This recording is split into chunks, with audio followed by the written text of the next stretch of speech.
Di situasi seperti ini, yakin si kecil tetap terlindungi setelah beraktivitas? Baru, Sweetsal Hair and Body Antibakterial. Formulanya lembut melindungi hingga 99,9% dari kuman. Sweetsal, terpercaya lindungi si kecil. Ayah pasti lupa, setiap habis mandi atau ganti popok, pakai Sweetsal diaper cream dulu ya.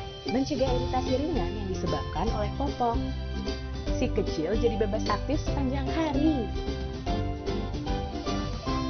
Di situasi tak menentu ini, biarkan ia tetap bereksplorasi. Karena ada Sweetsal Baby Wipes yang selalu siap melindungi kulit lembut si kecil dari kuman dan bakteri.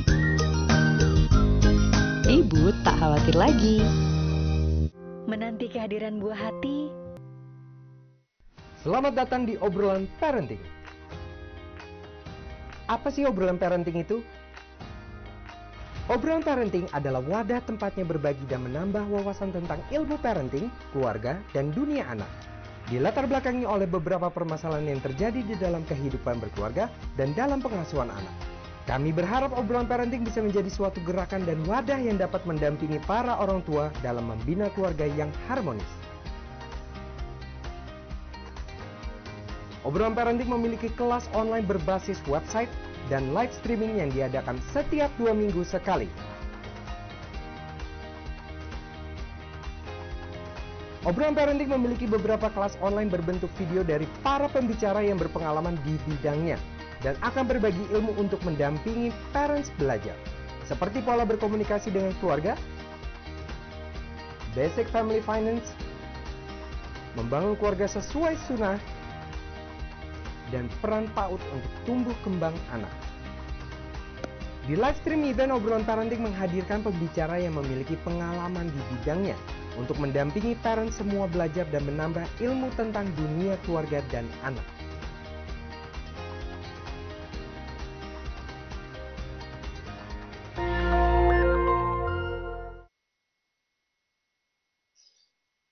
Di situasi seperti ini, yakin si kecil tetap terlindungi setelah beraktivitas?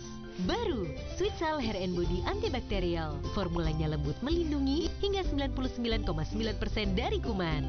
Sweetsal, terpercaya lindungi si kecil. Ayah pasti lupa, setiap habis mandi atau ganti popok, pakai Sweetsal diaper cream dulu ya. Mencegah iritasi ringan yang disebabkan oleh popok.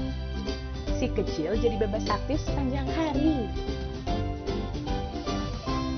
Di situasi tak menentu ini, biarkan ia tetap bereksplorasi. Karena ada Sweetsal Baby Wipes yang selalu siap melindungi kulit lembut si kecil dari kuman dan bakteri. Ibu tak khawatir lagi. Menanti kehadiran buah hati. Selamat datang di obrolan parenting. Apa sih obrolan parenting itu? Obrolan parenting adalah wadah tempatnya berbagi dan menambah wawasan tentang ilmu parenting, keluarga, dan dunia anak. Dilatar belakangi oleh beberapa permasalahan yang terjadi di dalam kehidupan berkeluarga dan dalam pengasuhan anak. Kami berharap obrolan parenting bisa menjadi suatu gerakan dan wadah yang dapat mendampingi para orang tua dalam membina keluarga yang harmonis. Obrolan parenting memiliki kelas online berbasis website dan live streaming yang diadakan setiap 2 minggu sekali.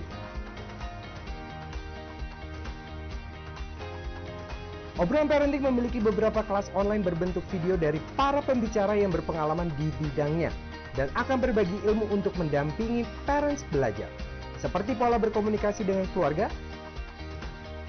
basic family finance, membangun keluarga sesuai sunnah, dan peran PAUD untuk tumbuh kembang anak. Di live stream event, Obrolan Parenting menghadirkan pembicara yang memiliki pengalaman di bidangnya untuk mendampingi parents semua belajar dan menambah ilmu tentang dunia keluarga dan anak.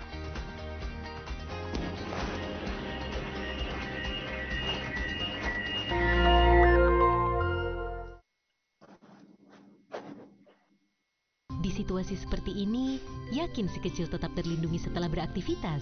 Baru, Sweetsal Hair and Body Antibakterial. Formulanya lembut melindungi hingga 99,9% dari kuman. Sweetsal, terpercaya lindungi si kecil. Ayah pasti lupa, setiap habis mandi atau ganti popok, pakai Sweetsal diaper cream dulu ya. Mencegah iritasi ringan yang disebabkan oleh popok. Si kecil jadi bebas aktif sepanjang hari. Di situasi tak menentu ini, biarkan ia tetap bereksplorasi. Karena ada Sweetsal Baby Wipes yang selalu siap melindungi kulit lembut si kecil dari kuman dan bakteri. Ibu tak khawatir lagi. Menanti kehadiran buah hati. Selamat datang di Obrolan Parenting. Apa sih obrolan parenting itu? Obrolan Parenting adalah wadah tempatnya berbagi dan menambah wawasan tentang ilmu parenting, keluarga, dan dunia anak. Dilatar belakangi oleh beberapa permasalahan yang terjadi di dalam kehidupan berkeluarga dan dalam pengasuhan anak. Kami berharap obrolan parenting bisa menjadi suatu gerakan dan wadah yang dapat mendampingi para orang tua dalam membina keluarga yang harmonis. Obrolan Parenting memiliki kelas online berbasis website dan live streaming yang diadakan setiap 2 minggu sekali. Obrolan Parenting memiliki beberapa kelas online berbentuk video dari para pembicara yang berpengalaman di bidangnya dan akan berbagi ilmu untuk mendampingi parents belajar, seperti pola berkomunikasi dengan keluarga, basic family finance, membangun keluarga sesuai sunnah, dan peran PAUD untuk tumbuh kembang anak. Di live stream event, Obrolan Parenting menghadirkan pembicara yang memiliki pengalaman di bidangnya untuk mendampingi parents semua belajar dan menambah ilmu tentang dunia keluarga dan anak.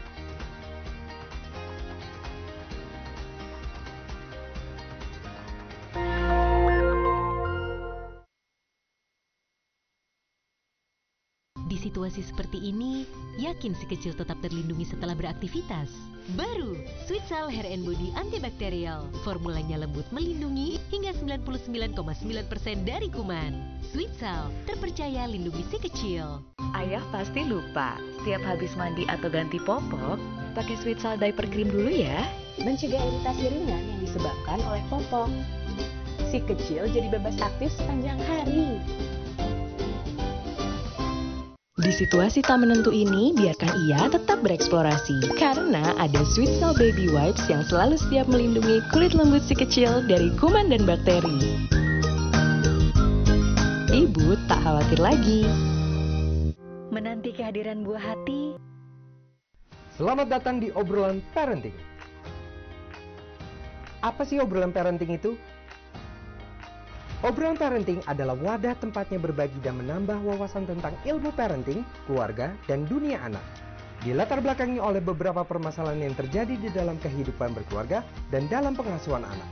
Kami berharap obrolan parenting bisa menjadi suatu gerakan dan wadah yang dapat mendampingi para orang tua dalam membina keluarga yang harmonis. Obrolan Parenting memiliki kelas online berbasis website dan live streaming yang diadakan setiap 2 minggu sekali.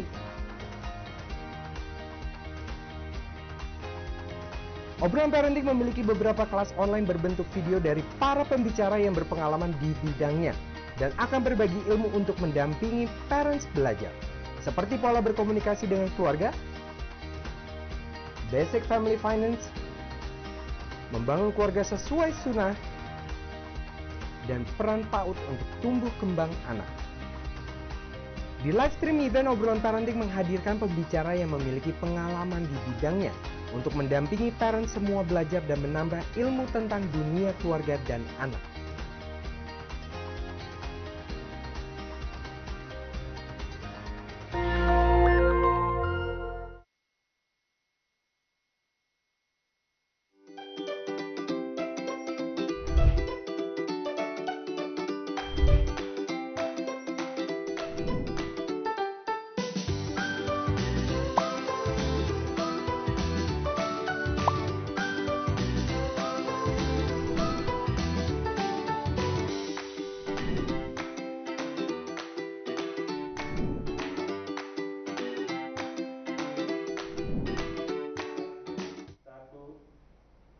Halo, selamat sore ayah dan bunda yang ada di rumah. Apa kabarnya nih? Semoga selalu dalam keadaan yang sehat ya. Perkenalkan, nama saya Dr. Devina Estika Ratri yang dalam 90 menit ke depan akan menemani ayah dan bunda sekalian bersama dengan dua orang narasumber kita yang sangat luar biasa. Nah, di tahun 2021 kemarin, obrolan parenting dan Sweetsal sudah kolaborasi dengan 4 kelas Sweetsal 1000 hari pertama kehidupan tumbuh istimewa series.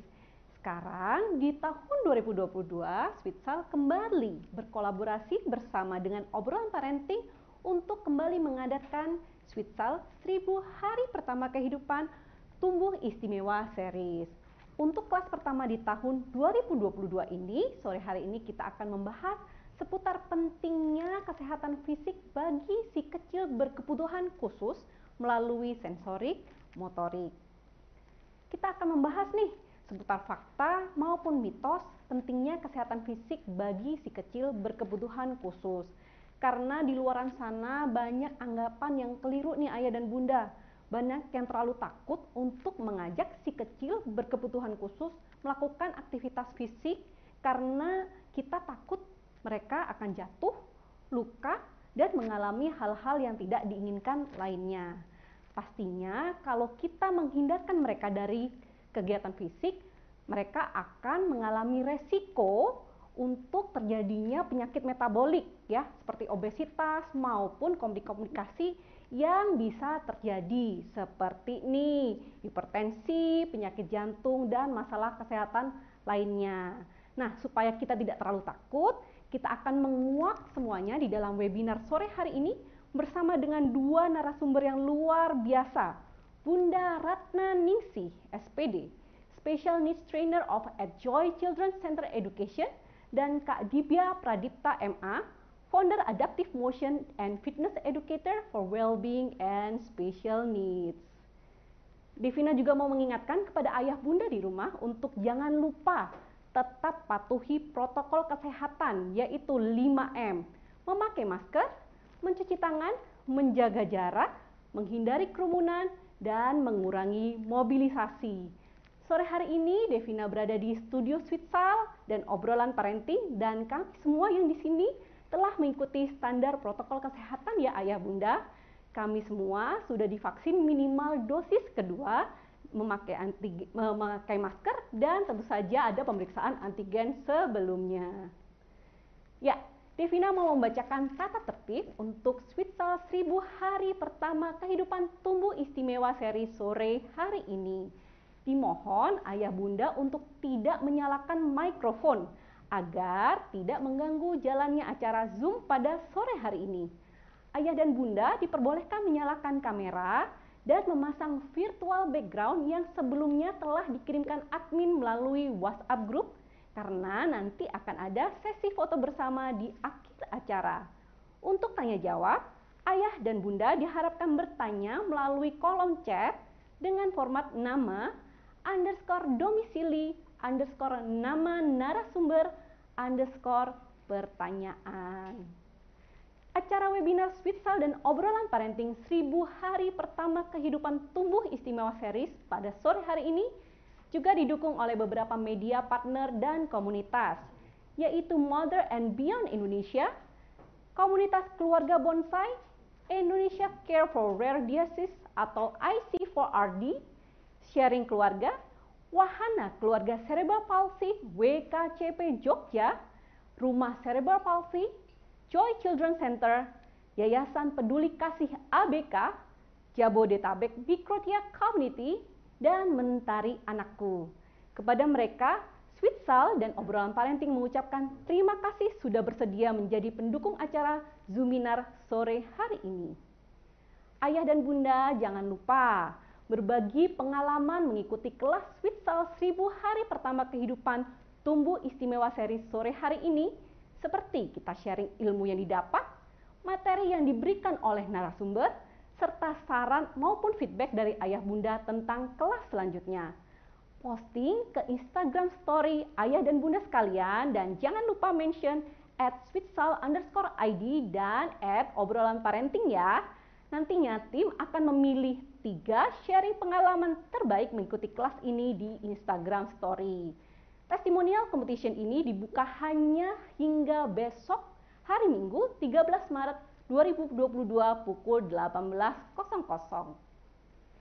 Ayah dan bunda, sebelum kita mulai, mari kita bersama-sama mendengarkan sambutan dari Ibu Karamita Darusman selaku Senior Brand Manager Sweet Sal. Untuk Bu Karamita Darusman, kami persilahkan.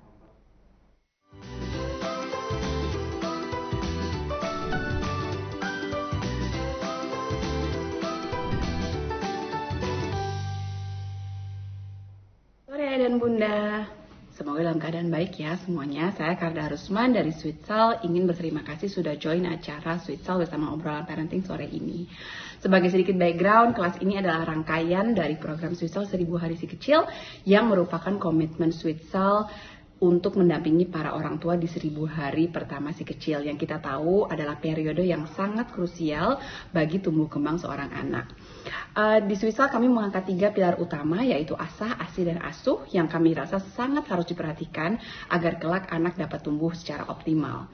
Dalam komitmen kami berada di tengah-tengah ayah dan bunda pada masa yang kritikal ini, kami juga menyadari bahwa menjadi sebuah brand yang inklusif itu adalah sangat penting. Maka dari itu kami bersama Obrolan Parenting mengangkat tema yaitu 1000 hari pada anak berkebutuhan khusus atau ABK, di mana kami percaya bahwa intervensi yang dini akan menghasilkan hasil yang juga sangat optimal. Melalui Sweet Sal 1000 hari pertama, kami memberikan 1001 inspirasi melalui edukasi dengan tujuan agar para orang tua di Indonesia dapat menjalani perannya yang menyenangkan apapun situasinya. Selamat menikmati dan semoga bermanfaat ya. Stay tune terus di Instagram kami untuk jadwal kelas-kelas berikutnya. Terima kasih. Terima kasih banyak sambutannya Bu Kara. Tadi seperti disampaikan oleh Ibu Kara, asah, asih, dan asuh merupakan 3 pilar utama perhatian Sweet Sal terhadap 1000 hari pertama kehidupan si kecil, dan merupakan hak dasar anak mendapatkan secara penuh tanpa ada pandang bulu maupun diskriminasi melalui 3 pilar asah, asih, dan asuh. Sebelum kita undang narasumber pertama, saya mau ajak ayah dan bunda untuk menyaksikan rekapan kegiatan Sweet Sal dan Obrolan Parenting di 1000 hari pertama kehidupan Tumbuh Istimewa Series yang diadakan di tahun 2021.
Wow, seru banget ya kegiatan Sweet Sal dan Obrolan Parenting di tahun 2021.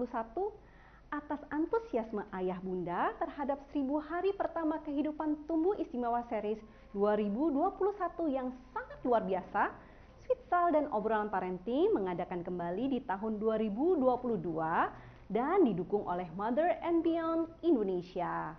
Tanpa berlama-lama lagi, mari kita masuk ke sesi pertama pemaparan materi bersama Ibu Ratna Ningsi, SPD, Special Needs Trainer of at Joy Children's Center Education. Nah, di layar ayah dan bunda saat ini sudah ada profil dari Bunda Ratna Ningsih, SPD. Bunda Ratna Ningsih lulusan dari Fakultas Keguruan dan Ilmu Pendidikan jurusan Bimbingan dan Konseling Universitas Atmajaya. Bunda Ratna Ningsih sudah banyak sekali pengalaman mengajar maupun menjadi terapi untuk si kecil berkebutuhan khusus. Salah satunya di TK Babita, yaitu sekolah untuk anak berkebutuhan khusus. Beliau juga aktif di Yayasan Anak Mandiri sebagai shadow teacher dan terapis, dan menjadi pendiri Joy Children's Center untuk memberikan training seputar speech delay dan seminar untuk orang tua yang memiliki si kecil berkebutuhan khusus. Luar biasa inspiratif. Tanpa berlama-lama, mari kita undang Bunda Ratna.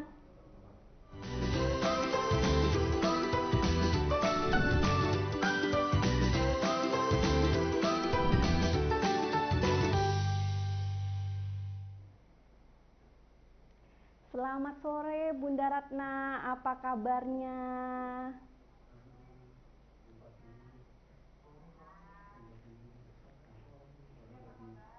Kabar baik Bunda, sehat-sehat syukur. Ya Bunda, boleh diceritakankah sekarang kegiatan Bunda Ratna apa ya?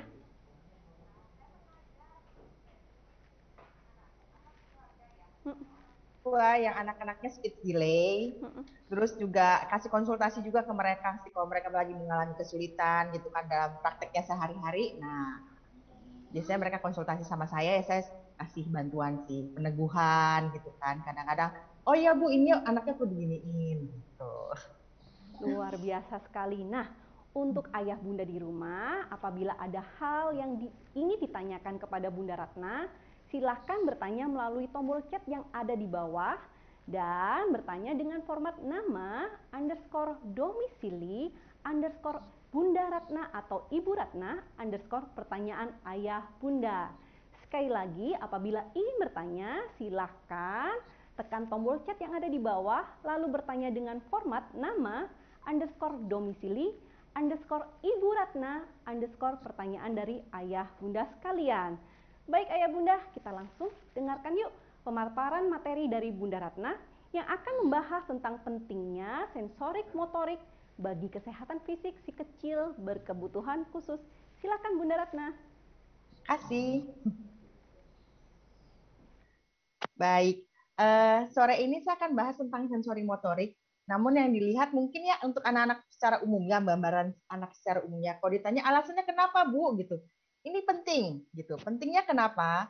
Untuk mengetahui bahwa anak-anak kita nih kayaknya ada nggak nih mengarah ke, karena kan nggak semua anak ya dari perut ketahuan gitu loh. Kok ini anaknya autis gitu, anak autis itu kayak contohnya anak berkebutuhan autis itu dari perut belum tentu ketahuan gitu loh. Jadi ketahuannya nanti waktu masa perkembangannya gitu. Itu sebabnya kenapa kita akan bahas dulu sensori motorik itu secara umum biar orang tua tahu nih kira-kira anak saya ada hambatan nggak di sini.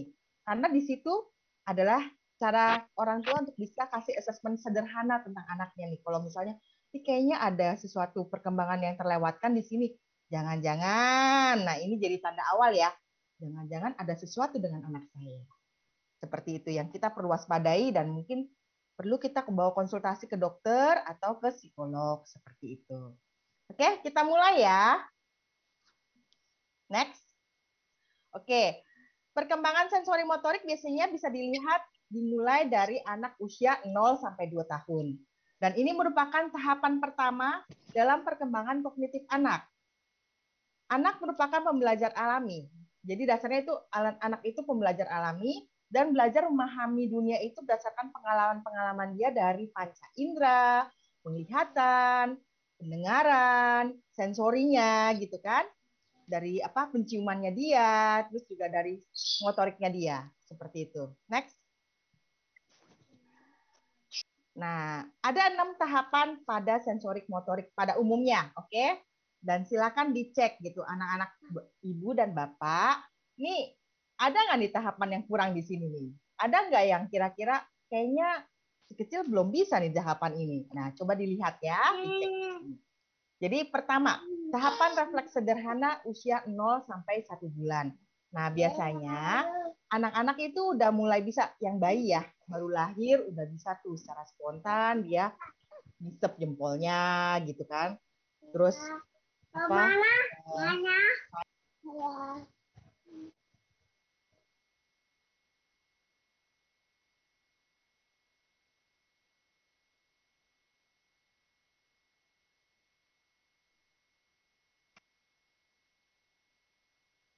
Oh, next.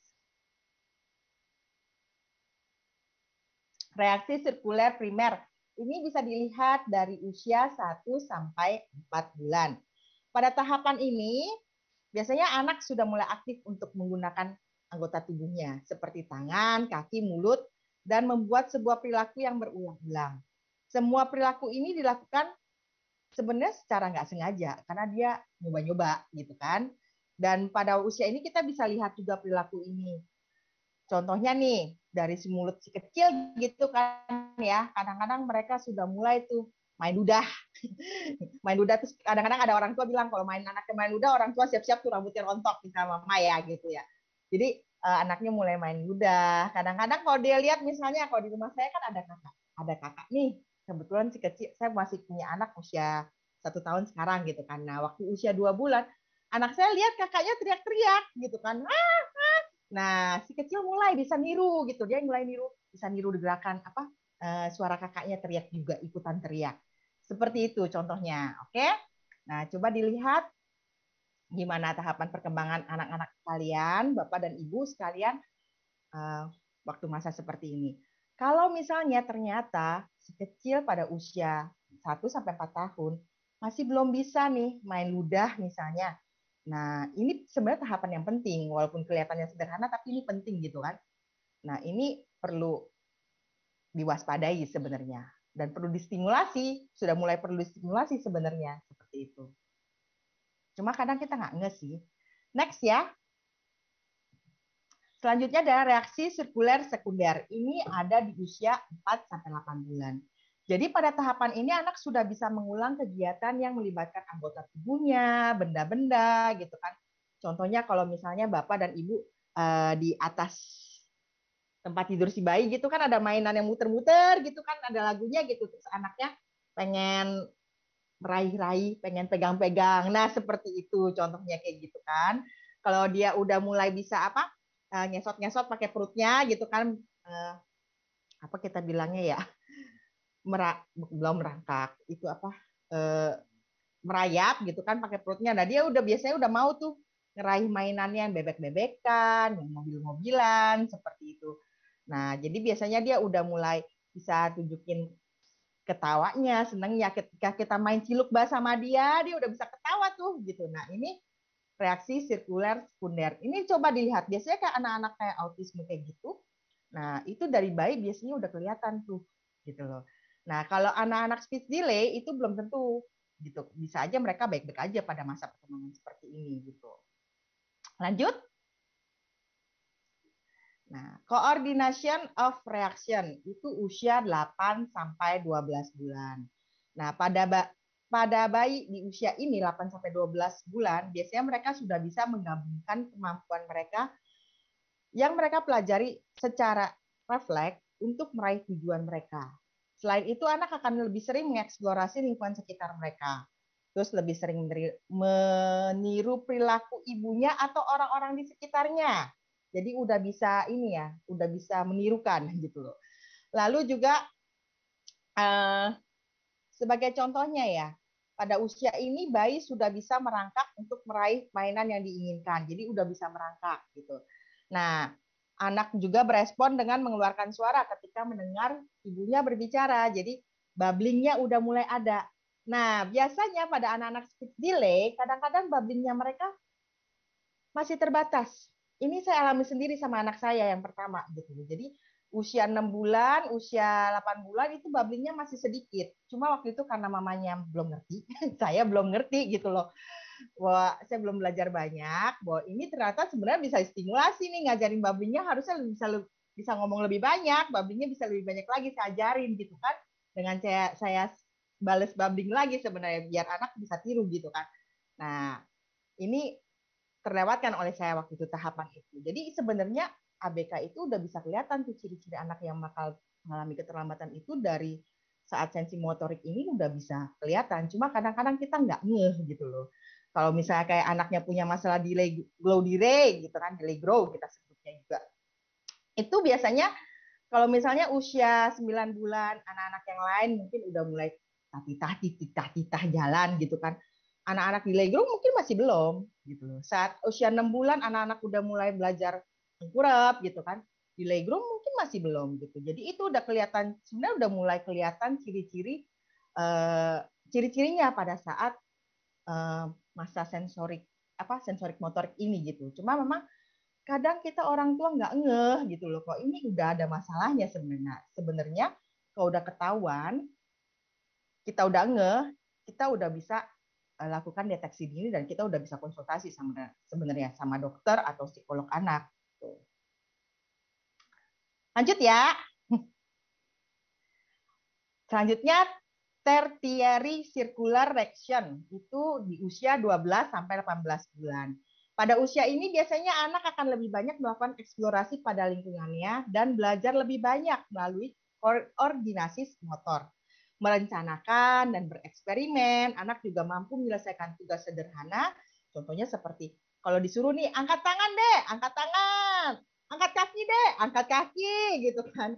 Nah, ini harusnya udah bisa gitu loh, masa-masa seperti ini. Terus juga udah bisa berespon, udah ngerti tanya jawab, kadang-kadang udah ada nih yang bisa ngomong gitu kan, kayak anak saya usia 1 tahun 6 bulan, saat ini berarti sekitar 18 bulan ya.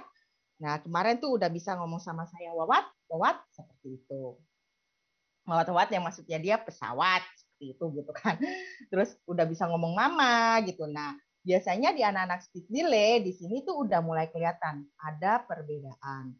Dan ini juga sebabnya Bapak Ibu kita suka bilang, tolong ya jangan dikasih HP gitu loh. Kalau anak usia dini udah dikasih HP dan mereka keasikan depan HP, akhirnya sensori mereka tidak berkembang. Kenapa? Pusat perhatian mereka semua di HP. Akhirnya mereka tuh nggak melakukan yang namanya eksplorasi, nggak raba-raba, nggak pegang-pegang gitu kan. Itu bagian penting sebenarnya yang perlu dilakukan oleh mereka untuk bisa belajar ngomong, terus juga melakukan hak kegiatan lain gitu. Jadi ini sebenarnya bagian penting supaya otak-otak mereka tuh saraf-sarafnya tuh nyambung gitu. Cuma kadang-kadang ya sekali lagi karena teknologi, jadi orang tua sekarang kadang-kadang ya karena sibuk juga di rumah, sibuk kerja gitu kan, ngurus rumah, masak segala macam. Kadang kita lebih suka ya udahlah biar anaknya diem anteng, ya saya kasih gadget aja gitu. Akhirnya anak nggak bergerak karena mereka lebih banyak nonton YouTube, nonton TV gitu kan. Dan akhirnya ya itu ngalamin yang namanya speech delay, ngalamin yang autis lah gitu kan, ngalamin yang ya kayak gitu-gitu dah gitu, yang kayaknya ciri-cirinya kayaknya autis gitu, ternyata speech delay doang. Alasannya ya gara-gara itu TV dan anaknya nggak biasa berinteraksi sama orang, jadi ketika dipanggil juga nggak nengok, nggak nyaut, nggak berespon gitu. Dan itu seringkali saya temukan gitu di lapangan ketika ketemu orang tua gitu, mereka cerita gitu kan, sharing ya ini yang terjadi. Oke, next. Nah, tahap ini adalah tahap akhir di mana merupakan permulaan anak untuk bisa mulai berpikir usia 18 sampai 24 bulan. Ini merupakan tahap akhir ya. Terus pada tahap ini anak udah mulai bisa menyelesaikan masalah-masalah, memecahkan masalah. Jadi udah bisa berpikir nih masalah problem solvingnya apa ya. Kayak contohnya anak saya tuh udah mulai bisa tuh, dia mau ngambil snack, dia tahu ada snack di atas meja saya gitu kan. Dia mau ngambil, dia si kecil tuh udah bisa naik-naik bangku gitu, manjat bangku buat ngambil snack mamanya yang citato misal gitu, dia udah bisa tuh gitu. Kadang-kadang naik ke meja makan gitu kan, mau ngambil misal buah yang di atas meja, nah dia udah bisa usia segini gitu. Jadi dan ini penting, orang tua jujur saja kadang-kadang ya kita takut, wah takutnya anak kita jatuh nih, gimana gitu. Kalau saya secara pribadi sih ya udah, memang ini ada tahapan dia, biarkan saja. Tapi sebagai gantinya saya akan ada di samping dia. Kalau sampai dia mau kenapa-napa kan kita lihat tuh, ya udah dipegang duluan gitu. Even kalaupun misalnya dia jatuh gitu, itu akan jadi sebenarnya proses belajar anak, Bo. Ya, jatuh itu sakit dan dia harus hati-hati gitu. Justru ini kesempatan kita untuk ngajarin hati-hati, Dek. Kalau kamu jalan, kalau kamu lari, hati-hati seperti itu. Kalau ada air di lantai bisa kepleset, hati-hati, Dek, gitu. Ini sebenarnya kesempatan kita untuk ngajarin dia bahwa ya dia perlu aware dengan lingkungan sekitarnya juga gitu, ketika dia berjalan, ketika dia berlari, ketika dia mungkin manjat gitu kan, karena itu bisa ya sedikit mencerada apa ya, menyakiti dia lah gitu, tanda kutip ya gitu kan. Jadi ya sebenarnya anak akan belajar banyak dari sana. Dia akan belajar juga untuk bisa percaya diri. Kalau misalnya dia jatuh, dia belajar untuk bangkit, bahwa it's okay gitu loh, nggak apa-apa, baik-baik aja kok saya. Seperti itu. Next. Nah, tadi saya udah jelasin di depan ya dari awal ya. Jadi kalau misalnya pada anak ABK biasanya ada tuh gitu loh perkembangan sensori motoriknya yang memang terhambat. Oke, next. Tadi saya udah jelasin juga soalnya, jadi saya next aja. Next. Nah, jadi kalau sudah tadi saya juga udah jelasin, next. Nah, ini juga sudah, next. Nah, hambatan-hambatan perkembangan ABK dalam pelaksanaan terapi sensori ataupun motoriknya. Jadi orang tua, nah ini seringkali yang terjadi. Pertama, orang tua terlambat mengetahui bahwa anaknya mengalami gangguan sejak usia dini gitu loh. Nah, karena nggak ngerti mungkin tahapan perkembangannya seperti yang saya bilang, itu sebabnya kenapa tadi saya paparin tuh tahapan perkembangan sensorik motorik ini secara umum harusnya begini gitu kan. Karena memang banyak kita nggak ngerti, termasuk saya juga. Saya sempat mengalami bahwa saya nggak ngerti gitu tahapan perkembangan anak saya ketika dia bablinnya terbatas. Saya nggak ngerti gitu loh. Karena saya nggak mempelajari, maksudnya nggak mempelajari secara dalam. Padahal saya sudah terapi saat itu. Saya sudah terapi anak berkebutuhan khusus yang lain gitu. Tapi ketika menghadapi anak saya yang speech delay, saya masih nggak ngerti waktu itu. Akhirnya saya perlu belajar ulang lagi. Saya perlu belajar lagi sampai akhirnya saya tahu saya mesti ngapain dengan anak-anak saya gitu, dengan anak saya gitu. Akhirnya ya sekarang saya juga bisa berbagi sama yang lain seperti itu kan. Dan ini yang sering kali kami temui juga dari sharing orang tua yang kami trainingin gitu loh. Gimana handle anak mereka di rumah yang speech delay gitu supaya bisa cepat berbicara gitu. Mereka cerita, anak-anaknya sering kali stres ketika di terapi. Jadi begitu sampai di tempat terapi, belum sampai baru dibilang, yuk kita pergi ke tempat terapi, udah nangis duluan, kejer katanya gitu kan. Kadang-kadang baru lewat doang, lewat tempat terapi, nggak bermaksud menuju tempat terapi, mereka udah nangis duluan. Jadi anaknya stres, trauma. Saya nggak tahu sih sebabnya kenapa gitu ya. Tapi itu yang mereka ceritakan ke saya gitu. Jadi akhirnya ya biasa sih kalau kita kan ngajarin, kalau saya secara pribadi dan suami saya gitu kan, kita kerja sama berdua, kita selalu ngajarin orang tua kalau mau terapi anak itu harus fun, harus happy gitu loh. Terus anaknya harus dibikin senang sambil bermain gitu kan. Jadi anak nggak merasa itu di terapi gitu loh. Dan mereka nyaman seperti itu. Jadi ini yang perlu kita lakukan sebenarnya. Kemudian ini yang seringkali kami temui memang di lapangan juga, bahwa orang tua nggak paham bagaimana cara menghandle anaknya di rumah. Sehingga perkembangan anaknya itu tidak maksimal. Meskipun udah terapi di tempat lain, gitu kan, kalau cuma diserahkan pada terapis doang di luar sana. Dan orang tua terus di rumah nggak ngapa-ngapain terus ya gitu kan. Ya, jujur aja sih, perkembangannya akan lambat. Even walaupun itu hanya speech delay, ya itu akan cukup lambat. Jadi memang orang tua perlu belajar sih apa yang harus dilakukan oleh dia, apa yang bisa dilakukan sama dia sebagai orang tua untuk bisa stimulasi anaknya di rumah gitu. Jadi perkembangan anaknya bisa lebih cepat, lebih maksimal seperti itu. Itu yang saya alami sekali di lapangan ya. Itu yang juga sering saya temukan juga dari pengalaman orang tua setelah saya ajarin, saya dan suami ajarin gitu loh. Udah ngezoom batu. Kita Dedenya nggak ngertiin tuh udah apa yang nonton harus kita videonya. lakukan Dedenya ketika bukan anak takut dede. delay di rumah mesti ngapain gitu kan. Dan mereka lakukan, akhirnya mereka bilang Pinter nih. bahwa perkembangan anaknya sangat cepat. Bahkan lebih cepat dibandingkan kalau saya sendiri yang pegang mungkin gitu. Karena orang tua udah ngerti how to handle-nya. Jadi perkembangan bicaranya juga cepat banget. Next.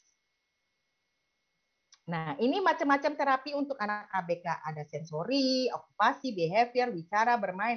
Ada juga yang bilang dolphin, berkuda, segala macam. Banyak ya. Next. Nah, ini kita bicara soal terapi okupasi ya, yang ideal untuk anak ABK. Jadi, terapi yang kalau menurut Individual with Disable Education, IDEA, menyebutkan bahwa program intervensi terapi okupasi yang ideal itu juga dilakukan sebenarnya di lingkungan asli anak, artinya di rumah. Jadi paling efektif itu benar-benar dilakukan di rumah. Kenapa? Karena di rumah sebenarnya anak kan bisa biasa beraktivitas gitu. Jadi dia bisa lakukan aktivitas itu terus-menerus di rumah gitu. Ya, itu benar-benar rumah itu. Jadi kalau dilihat ya menurut saya benar sih, orang tua harus belajar sih gimana cara stimulasi anaknya, cara handle anaknya. Udah nggak ada cara lain. Kalau mau anaknya bisa cepat optimal berkembang, ya orang tua harus belajar. Seperti itu. Terus selain di rumah, terapi okupasi juga bisa di lingkungan yang lain gitu, seperti misalnya taman bermain, sekolah juga bisa gitu kan. Jadi tapi saran saya tetap sih sama. Kalau kita memang orang tua tahu kita punya anak ABK gitu kan, kita punya anak speech delay, kita punya anak memang ABK, menurut saya perlu bagi kita untuk belajar supaya kita bisa membantu perkembangan si kecil jadi lebih optimal, jadi lebih maksimal, dan si kecil lebih sehat seperti itu. Next. Ini contoh terapi yang bisa dilakukan di rumah dengan alat-alat yang sederhana.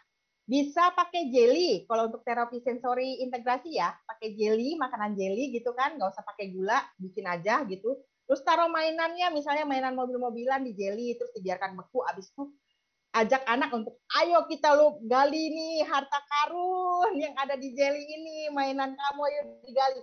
Jadi mereka tuh main tuh, buka hancurin jelly gitu. Hancurin jelly buat ambil mainannya dia di sana misalnya seperti itu. Bisa juga nyeker gitu, nyeker, lepas alas kaki, terus injek rumput, injek aspal, injek batu gitu. Itu seringkali salah satu hal yang kami sarankan sama orang tua, terutama pada anak-anak yang speech delay. Dan juga ada masalah dengan sensori integrasi seperti anak autis, kita ajarin. Yuk lepas cekernya Bu, lepas alasnya biar nyeker aja gitu. Terus biarkan dia jalan di rumput, jalan di aspal, ajak dia jalan pagi sambil nyeker Bu, nggak apa-apa gitu. Karena ini memang merangsang otak anak gitu loh untuk bisa nyambung signalnya, listrik-listriknya nyambung gitu. Jadi ntar anak bisa bicara, bisa melakukan kegiatan lain, bisa berkonsentrasi dengan lebih baik seperti itu. Terus terapi okupasi contohnya bisa juga ajak anak berjalan di atas balok titian gitu kan. Jadi anak belajar gimana sih bisa menyeimbangkan tubuhnya gitu, jalan secara seimbang seperti itu. Ini bisa dilakukan. Jadi hal-hal simple sih sebenarnya ini tapi bisa dilakukan dan cukup efektif selama ini. Next.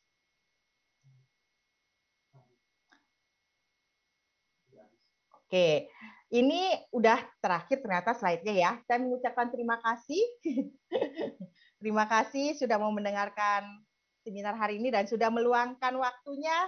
Saya percaya Bapak dan Ibu sangat perhatian sekali sama anak-anaknya. Itu sebabnya Bapak dan Ibu mau meluangkan waktunya hari ini untuk mengikuti acara kita. Dan saya berharap apapun yang saya bagikan sore ini di tempat ini bisa membantu Bapak dan Ibu dalam mengembangkan potensi si anak jadi lebih maksimal lagi. Terima kasih. Ya, terima kasih Bunda Ratna sharingnya sampai nggak sadar sudah slide terakhir ya. Ya, ayah bunda di rumah, kita tadi sudah mendapatkan banyak inspirasi kegiatan-kegiatan sederhana yang dapat kita lakukan bersama si kecil di rumah. Dan yang paling penting pesan dari Bunda Ratna, orang tua harus terlibat ya. Ya Bunda Ratna jangan kemana-mana dulu ya Bun, nanti kita bersama-sama akan menuju ke sesi Q&A bersama dengan Kak Dibya. Ayah Bunda, kita kan sudah mendapatkan pemaparan dan ilmu yang sangat bermanfaat dari Bunda Ratna. Nah, untuk sesi selanjutnya kita mengundang Kak Dibya Pradipta MA selaku founder Adaptive Motion and Fitness Educator for Wellbeing and Special Needs. Di layar ayah bunda saat ini sudah ada profil dari Kak Dibya. Kak Dibya Pradipta MA adalah seorang fitness coach dan educator sekaligus founder Adaptive Motion. Kak Dibya telah berpengalaman melatih dan mengedukasi fitness terutama untuk mereka yang special needs, neurodiverse, mental health, dan well-being. Menjadi pelatih yang bersertifikasi Certified Fitness Trainer, Martial Arts Coach, Autism Fitness Certified Trainer, dan lain-lain. Kak Dibya sendiri tumbuh besar dengan ADHD dewasa dan hingga sekarang beliau mensupport olahraga fitness untuk mental health dan well-being. Halo, selamat sore Kak Dibya, apa kabar? Selamat sore, saya baik hari ini. Iya, sedang sibuk apakah di sana saat ini?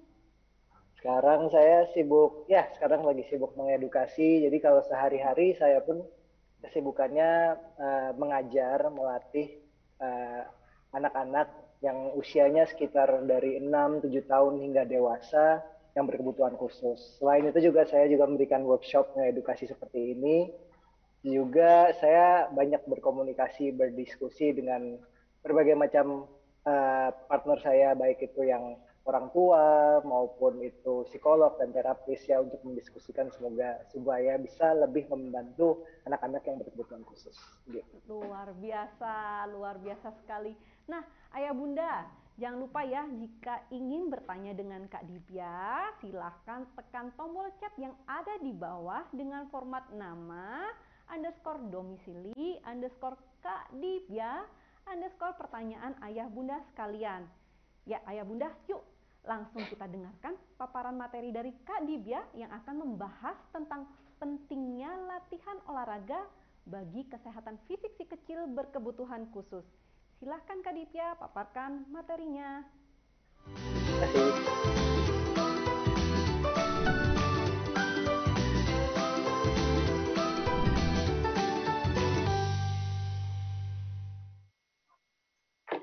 Ya, selamat sore semuanya. Hari ini saya akan menyampaikan sedikit tentang pentingnya kesehatan fisik, terutama olahraga ya, bagi si kecil yang berkebutuhan khusus melalui sensori motorik. Oke, next saja. Next, oke. Sedikit menjelaskan sedikit gimana saya sampai di sini. Saya memiliki latar belakang di sosial psikologi dari UGM, jadi saya banyak belajar mengenai psikologi di sana, dan saya belajar mengenai anak-anak berkebutuhan khusus. Selain karena saya sendiri juga berkebutuhan khusus yaitu ADHD, saya juga belajar melalui Certified Fitness Trainer Autistic, gitu, Autism Fitness Certified Trainer. Juga saya ikut workshop waktu mengenai sensory integration dan self-regulation. Harap maklum kalau misalnya saya sedikit gugup kadang-kadang atau terbata-bata karena saya memiliki ADHD dan kecemasan, jadi sedikit-sedikit mungkin kadang-kadang terbata-bata, harap maklum aja. Next. Oke. Yang pertama kita lihat di sini kan adalah otak. Semua manusia itu berkembang utamanya adalah dari otaknya.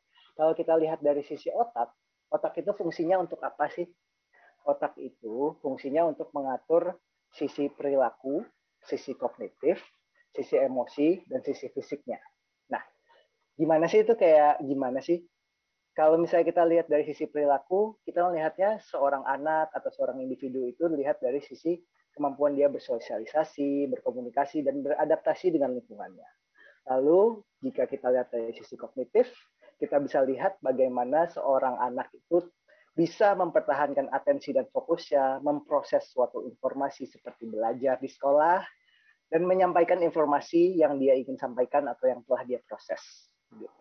Lalu kalau kita lihat dari sisi emosi, kita bisa lihat di sini bagaimana seorang anak itu bisa memproses emosi, memahami suatu emosi yang disampaikan, dan juga bisa mengkomunikasikan bagaimana emosi yang dia rasakan. Apakah itu senang, apakah itu sedih, apakah itu marah, apakah itu gembira. Jadi itu bisa dia sampaikan. Begitu. Secara fisik, kita bisa lihat bagaimana seorang anak itu kontrol motoriknya bergerak. Begitu. Apakah dia memiliki keseimbangan yang baik, kekuatan yang baik, mempertahankan posturnya, dan bergerak secara koordinatif.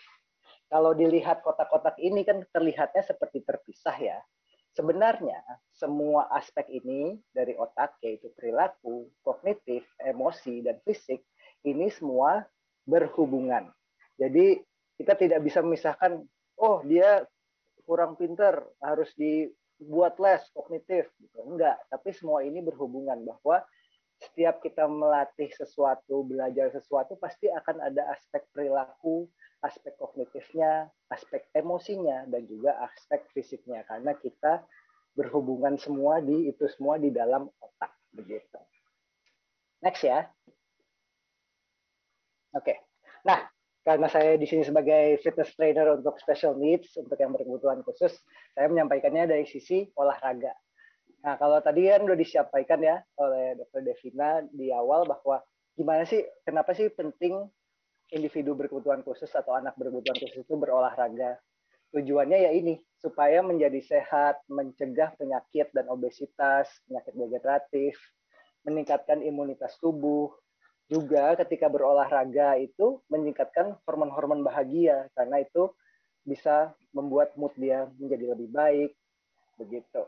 Di sisi lain, ketika berolahraga, baik itu dengan teman maupun dengan orang tuanya, itu membangun kemampuan interaksi sosialnya anak tersebut. Gitu.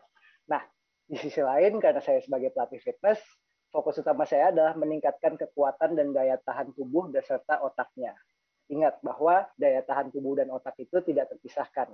Jadi, kita ingin membangun keduanya melalui berolahraga. Begitu.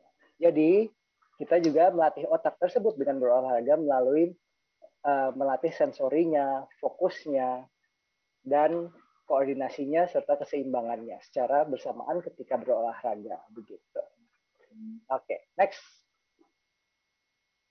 Nah, kalau kita ngomongin anak-anak ya, seringkali kan karena memang masih anak-anak, baik itu yang berkebutuhan khusus maupun yang tidak, pasti ada kemungkinan dia kesulitan mengontrol diri.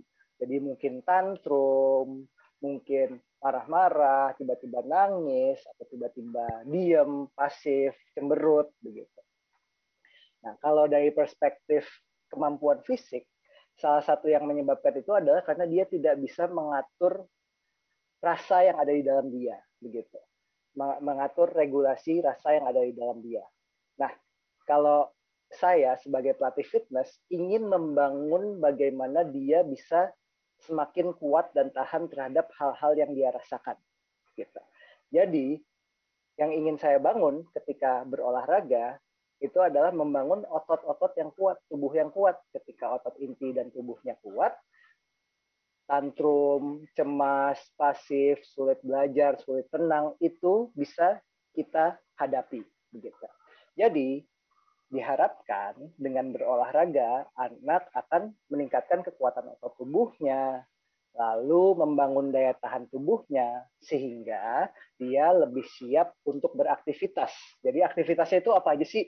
Aktivitasnya itu bisa belajar, membereskan kamar, membereskan pakaian, bermain dengan teman-teman, dan lain-lain. Gitu. Jadi itu tujuannya kita, membantu anak untuk melatih kemampuan fisiknya dengan berolahraga. Gitu. Oke, next ya.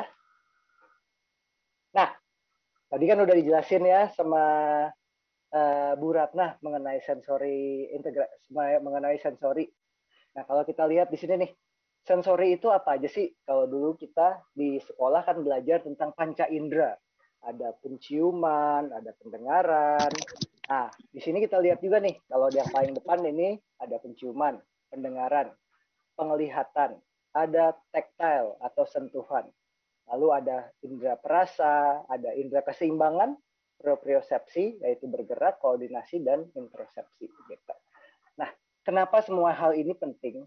Karena fungsi utama otak, di sini menurut seorang ahli neurologis Daniel Wolfert, fungsi otak utama itu adalah untuk manusia itu bergerak.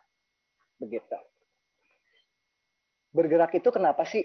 Bergerak itu karena dia menerima informasi dari luar. Gitu. Bayangin misalnya seorang anak atau kita sebagai orang dewasa pegang gelas yang panas. Gitu. Artinya kita merasakan secara sentuhan benda yang panas, sensori. Gitu.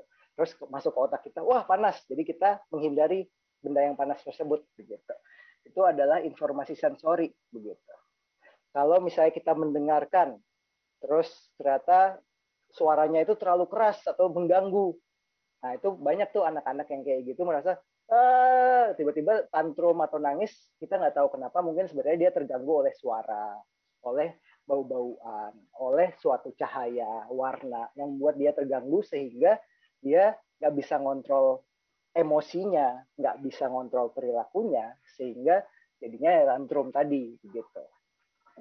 Jadi itu sebenarnya fungsi utama sensori adalah kita ingin melatih supaya dia semakin mengenal rasa yang dia rasakan, supaya pelan-pelan kita bisa membantu dia untuk mengatur emosi atau rasa yang dia rasakan. Begitu. Oke. Nah, selanjutnya ya, next ya. Nah, di sini. Tadi kan saya sudah sedikit menjelaskan ya mengenai sensori tersebut. Kita bisa lihat nih, ketika kita melihat, menyentuh, mendengarkan, mencium, merasakan, ada perubahan posisi, perubahan gerak ketika kita melompat, itu semua adalah input sensori yang diproses oleh tubuh kita, oleh alat-alat panca indera kita. Gitu. Lalu diproses di otak dan dikeluarkan output pergerakan yang sesuai untuk apa yang perlu dilakukan begitu. Jadi seperti misalnya kita merasa haus, kita merasa perlu mengambil gelas yang isinya air, lalu outputnya adalah minum begitu. Nah, kalau kita ngomongin anak-anak yang berkebutuhan khusus, kesulitan mereka adalah di processing ini begitu. Jadi apakah dia kesulitan untuk mengontrol input yang masuk, misalnya suara yang masuk terlalu keras atau banyak suara lain sehingga dia nggak bisa mengontrol rasanya, sehingga di otaknya jadi terlalu ribet gitu, jadinya dia emosi, tantrum gitu. Jadi kita harus bantu dia untuk memilah suara tersebut. Apakah dia nggak bisa mempertahankan tangannya di atas ketika mendorong sesuatu, misalnya ini dalam konteks olahraga ya, mendorong bola gitu. Artinya dia tidak paham posisinya, tangan dia harus sejauh apa, apakah harus lurus, apakah harus menekuk, begitu. Sehingga outputnya tidak sesuai yang telah diajarkan oleh terapisnya, orang tuanya, ataupun coachnya, begitu. Jadi kita ingin membantu anak-anak kita untuk bisa memproses informasi sensori yang didapatkan, dan sehingga terjadi output yang sesuai, gitu. Jadi misalnya mendengarkan sesuatu, diberikan instruksi, dia bisa melakukannya dengan baik. Begitu. Mungkin butuh beberapa kali ulangan jika memang dia berkebutuhan khusus, nggak apa-apa. Itu kita memang harus sabar dan paham aja bahwa butuh waktu untuk dia memproses semua ini. Begitu. Oke, next ya. Nah, ini adalah pyramid of learning yang sering dipakai oleh terapis. Saya juga belajar hal ini dari teman-teman saya yang terapis dan juga psikolog. Jadi mungkin gambarnya sedikit buram ya. Kalau di atas ini adalah kemampuan kognitif dan perilaku, yaitu academic learning di sini. Jadi kemampuan dia belajar, beraktivitas gitu. Nah, yang kita lihat di bawah ini adalah sensorinya. Jadi di sini ada sentuhan, vestibular, propriosepsi, pendengaran, penciuman, visual, dan lain-lain. Sensori yang tadi sudah kita bahas. Nah, yang sering terjadi salah kaprah adalah ketika seorang anak academic learning-nya kurang baik ataupun perilakunya kurang baik, terus disuruh les atau didisiplinkan, dihukum begitu. Jadinya yang dilihat cuma aspek yang paling atas doang, tapi kita tidak melihat aspek sensori yang di bawah ini. Nah, itu yang sebenarnya mungkin tadi sudah sangat jelas dijelaskan oleh Bu Ratna ya. Jadi dari bayi kita harus bisa melihat nih, mengakses kira-kira asas sensori dia, memprosesnya seperti apa proses sensorinya begitu.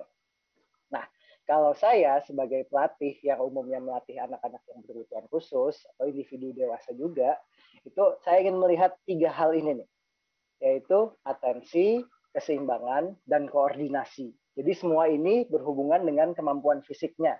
Ingat, meskipun ini membahas kemampuan fisik, ini tetap akan berhubungan dengan kemampuan emosinya, kemampuan perilakunya, dan kemampuan kognitifnya yang di depan tadi. Jadi semua ini pasti berhubungan. Jadi 3 hal ini yang saya pakai untuk melihat apakah anak itu kemampuan sensorinya sudah cukup baik atau ada yang memang perlu dilatih begitu. Yaitu kemampuan atensi, keseimbangan, dan koordinasi. Oke, next ya. Nah, gimana sih caranya? Ini ya, mungkin pertanyaan yang paling dasar ini. Gimana sih caranya melatih sensori anak dari sisi olahraga dan fitness gitu. Nah, pertama kita ingin melatih atensi seorang anak. Atensi itu adalah kemampuan dia konsentrasi, fokus gitu kan. Jadi kita ingin membantu anak untuk memahami apa yang kita ajak gitu. Jadi coba lempar bolanya ke kotak biru gitu. Jadi kan dia memiliki belajar untuk fokus, untuk memperhatikan. Lalu kemampuan atensi yang kedua adalah untuk kemampuan untuk melihat, tracking, dan mengarahkan. Jadi ketika melempar, tidak hanya sisi atensi fokus saja, tapi juga sisi atensi sensori motorik visualnya, karena dia harus melempar secara akurat ke suatu lokasi. Saya banyak melatih anak-anak, tentu ketika usia masih 4-5 tahun, ataupun memang berkebutuhan khusus, akan sedikit menantang tentunya bahwa untuk melempar ke secara akurat. Jadi itu memang perlu diulang supaya lama-lama terlatih begitu. Lalu kemampuan spasial dan koordinasi itu berhubungan dengan dia bergerak pada lingkungannya, seperti yang tadi diceritakan sama Bu Ratna, baik itu berlari, berjalan, meniti, itu semua adalah kemampuan spasial dan koordinasi dia, karena berhubungan dengan atensi dia dalam bergerak. Nah, kemampuan mendengarkan dan bereaksi, gimana seorang anak itu bisa memahami apa yang kita ajak begitu. Nah, lalu yang kedua adalah melatih keseimbangan dan koordinasi, yaitu melihatnya kalau dari sisi sensori adalah propriosepsi dan vestibular ya. Vestibular itu keseimbangan. Jadi ketika anak bergerak, nah ini udah mulai kegiatan fisik ya, seperti olahraga. Ketika anak bergerak, kita lihat keseimbangannya bagaimana, kestabilan tubuhnya gimana. Apakah dia ketika berdiri satu kaki oleng-oleng gitu? Apakah dia bisa dengan tenang, tegak badannya? Gitu. Lalu itu juga berhubungan dengan kekuatan postur tubuh. Jadi misalnya ketika anak sedang merangkak, karena kan kita tahu kalau anak dari bayi hingga balita itu belajar dari merangkak, lalu jongkok, lalu berdiri. Itu kan ada prosesnya ya. Ketika hal itu kesulitan, kita harus bisa membantu anak untuk belajar merangkak, jongkok, dan berdiri begitu, sehingga kekuatan dan postur tubuhnya baik. Nah, lalu sehingga itu melatih koordinasi, kontrol motorik, dan body awareness-nya, jadi kesadaran dia dalam tubuh dia begitu. Itu yang ingin kita latih ketika berolahraga dan kita lihat begitu. Oke, next. Nah, karena kita berhubungan dengan anak yang berkebutuhan khusus, tadi kan sudah lihat di awal ya bahwa ada aspek perilaku, emosi, kognitif, dan itu semua kalau memang dia berkebutuhan khusus akan ada tantangannya, yaitu kadang tantrum, kadang emosinya meluap-luap karena kita tidak tahu apa yang mengganggu dia. Kadang dia gerak-gerak, kalau saya sebagai ADHD, kalau saya ingin lari-lari aja gitu, karena berusaha mengeluarkan energi gitu kan, itu saya sebagai ADHD gitu. semua itu adalah hubungannya dengan regulasi. Jadi regulasi itu apa sih? Regulasi diri itu kemampuan mengendalikan diri, pikiran, perilaku, emosi, dan juga bergeraknya. Gitu. Karena ingat, semua itu berhubungan di dalam otak seorang anak. Nah, kita lihat nih di sini. Ada yang kita inginkan adalah bisa membawa anak ke zona hijau ini, di mana dia merasa senang, merasa tenang, merasa bahagia, bangga dengan keadaannya. Tapi karena memang kita berhadapan dengan anak-anak yang berkebutuhan khusus, ada kemungkinan dia akan sangat mudah untuk lompat ke zona-zona yang lain.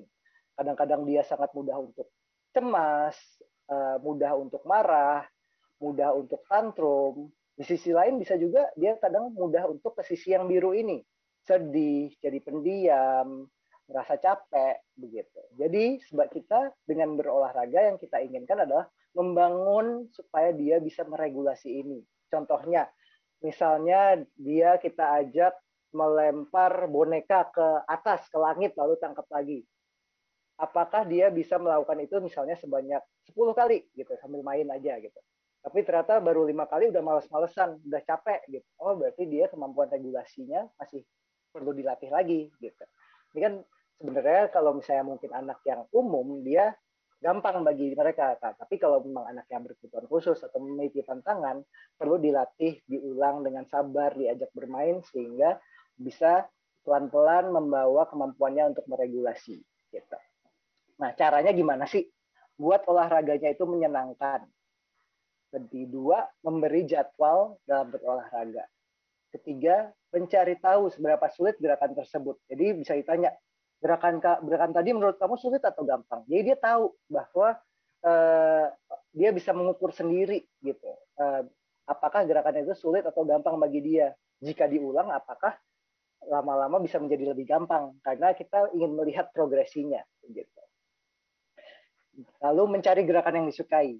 Seperti kata Bu Ratna tadi, yang paling penting adalah membuat anak menyenangi gerakannya.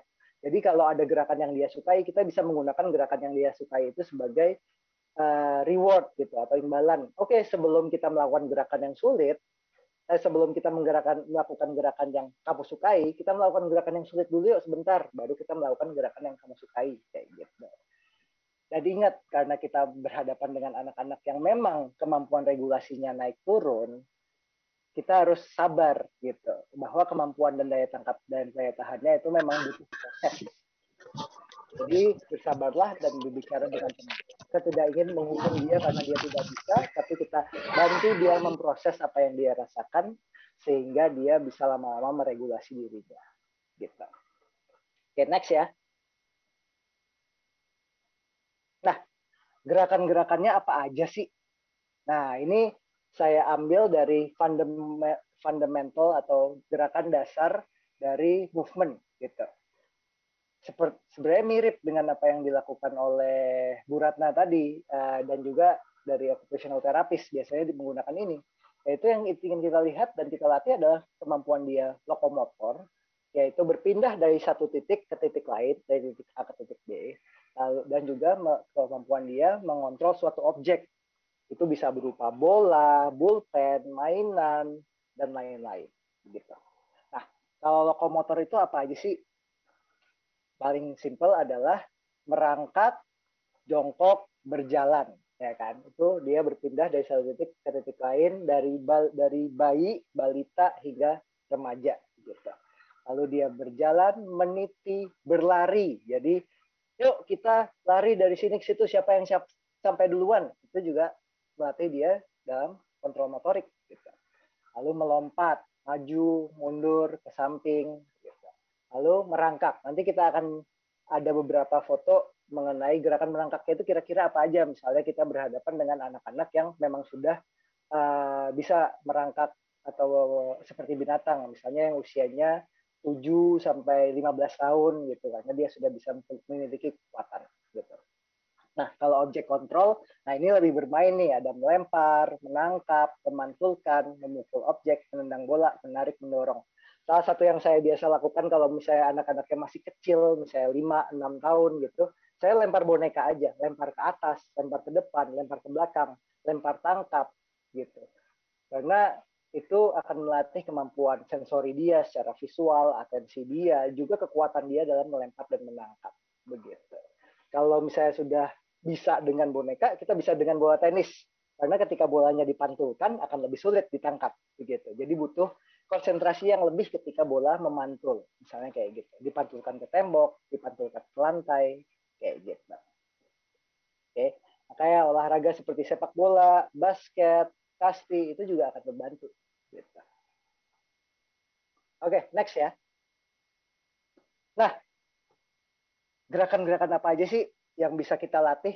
Nah, ini bisa dilakuin nih sama ayah bunda di sini bersama anak-anak. Jadi di sini ada posisi yang namanya pike, yaitu dari posisi berlutut kayak bear ini, lalu dorong pantatnya ke atas. Ketika sudah pantatnya terdorong ke atas, kita merangkak maju ke depan. Kelihatannya simple ya, tapi ini cukup menantang. Terutama karena ini melatih kekuatan tubuhnya dia, yaitu kekuatan tubuh bagian atasnya, yaitu tangan, bahu, dan kekuatan tubuh bagian bawahnya dia, yaitu kakinya dia. Gitu. Dia harus stabil, harus kuat dalam posisi itu. Ketika dilakukan pertama kali mungkin, wah ternyata capek ya, terus dia tiba-tiba bisa mutung atau ngerasa nggak mampu. Nah, kita bantu dia untuk coba 2 langkah dulu. Jadi pelan-pelan kita bangun, 2 langkah dulu, 3 langkah. Lama-lama mungkin bisa jadi 4 langkah, 5 langkah, 6 langkah gitu. Jadi kalau posisi pike yaitu pantatnya terdorong ke atas. Kalau bear crawl itu posisinya lututnya di bawah kayak gini. Jadi kayak bayi merangkak lah. Nah, kalau mau lebih sulit, lututnya sedikit diangkat supaya nggak menyentuh lantai. Itu akan lebih sulit tentunya. Nah, kalau gerakan binatang yang berikutnya itu monkey atau frog, ini melompat dengan posisi jongkok. Melompat maju dan mundur ke samping kanan dan ke kiri. Lalu posisi crab, seperti yang di foto ini, kita bisa merangkak maju dan mundur dengan posisi kepiting. Oke, next. Sedikit lagi. Nah, gimana sih caranya untuk melatih anak-anak? Nomor 1, harus dibuat menyenangkan. Jadi kita bukan kayak, oke, hari ini kita harus bisa push up 10 kali. Ya enggak kayak gitu. Tapi kita ajak main. Jadi kita bisa lihat kalau di foto ini, aku menggambar lompat engklek gini, lalu ada meniti garis, lalu mungkin bisa lompat kayak kodok di sini, lalu terakhir misalnya melempar bola kayak gitu. Terus kalau udah kita reward, kita beri selamat, kita beri pujian supaya dia senang gitu. Jadi harus dibuat fun terutama karena kita menghadapi anak-anak. Oke, next. Nah, kalau misalnya anak kesulitan dalam regulasi diri, kita ingin bantu mereka menenangkan diri. Caranya gimana? Kita harus hadir di sana untuk dia menenangkan diri. Kita tidak bisa memaksa dia untuk tenang, tapi kita bisa membantu dia. It's okay, saya ada di sini bersama kamu untuk membantu kamu tenang, ambil waktu untuk lebih tenang. Caranya gimana? Membantu dia untuk memelankan nafas. Ketika nafas menjadi pelan, dia menjadi regulasi dirinya menjadi lebih tenang. Yang tadinya zonanya mungkin kuning atau merah, itu bisa menjadi hijau kembali pelan-pelan. Butuh waktu memang. Gitu. Jadi kita mengajak dia tarik nafas, buang nafas, tarik nafas, buang nafas dengan tenang. Gitu. Oke, next. Nah,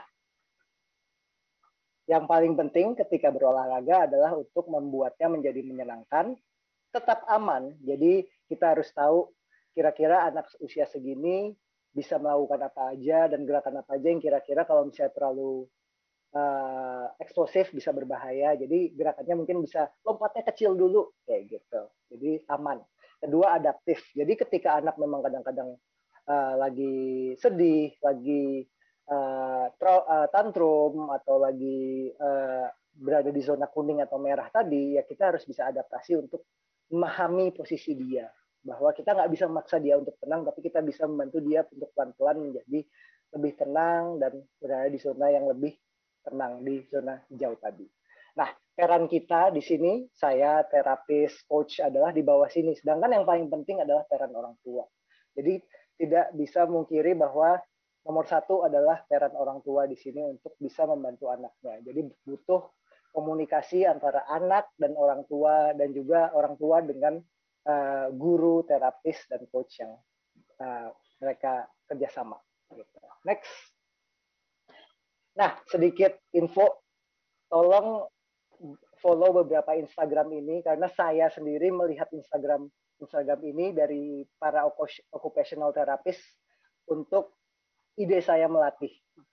Ada yang melatih bayi, ada yang melatih anak-anak gitu, karena dari video-video mereka saya banyak belajar untuk anak-anak kecil bisa dilatih seperti ini ya. Kelihatannya sederhana, tapi itu membantu mereka melatih sensori motorik mereka gitu.